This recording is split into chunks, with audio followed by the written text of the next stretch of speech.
สาธุอันนี้เรามาร่วมงานบุญพังธรรมเขตนาหลวงกวางเมืองสุดท้ายนั่นคือวัดผาทองวัดเจ้าคณะเขตเพิ่นอันนี้ก็ในบ้านบรรจุธูปเทียนแล้วเปิดงาน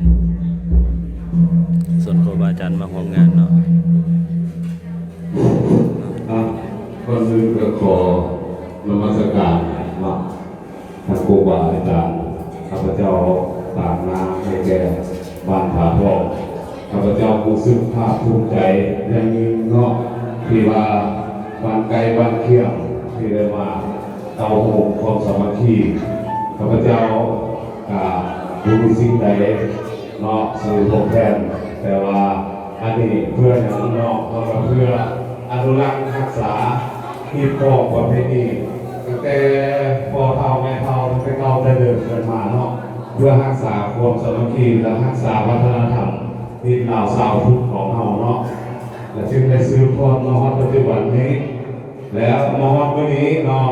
แต่ว่าบ้านผาทองก็เป็นขั้นสุดท้ายของกลุ่มนาหลวงกวางเนาะที่ผมฟังธรรมแล้วข้าพเจ้าแนะนำการงานให้แก่บ้านเนาะขอกล่าวเปิดพิธีตามทางการเนาะขอมอบให้แก่ทางครูบาอาจารย์ทำพิธีทางศาสนาต่อไปเนาะขอเชิญเนาะ